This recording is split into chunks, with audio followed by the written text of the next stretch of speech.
జై శ్రీరామ్. ఇది ఒక వ్యక్తికో లేదా ఒక సమూహానికి సంబంధించింది కాదు. భారతీయ ఆత్మకు సంబంధించిన నినాదం.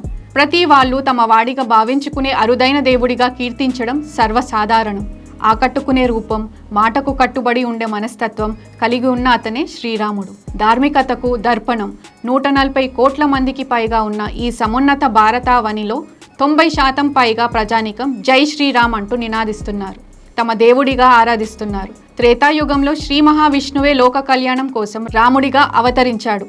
దుష్ట శిక్షణ, శిష్ట రక్షణ చేసేవాడు శ్రీరాముడు. ప్రతి భారతీయుడు తల ఎత్తుకునేలాగా శ్రీరాముడిని అనుసరించేలాగా ఆయన జీవితం అందరూ తమంతట తామే మంచిగా మలుచుకునేలాగా చేస్తుంది. కోట్లాది మంది భక్తులు ఆరాధించేటువంటి శ్రీ రాఘవేంద్ర స్వామికి శ్రీరాముడు ఆరాధ్య దేవుడు. మంత్రాలయంలో ఎక్కడ లేని విధంగా శ్రీరాముడి 108 అడుగుల ఎత్తు విగ్రహాన్ని నిర్మాణానికి శ్రీమఠం పీఠాధిపతి శ్రీ సుబుధేంద్ర తీర్థ శ్రీపాదుల వారి ఆశీస్సులతో శ్రీకారం చుట్టింది జై శ్రీరామ్ ఫౌండేషన్. ఈ బృహత్తర కార్యక్రమాన్ని సర్వజనులు ఆశీర్వదిస్తారని, సహకరిస్తారని ఆశిస్తున్నాం. జై శ్రీరామ్.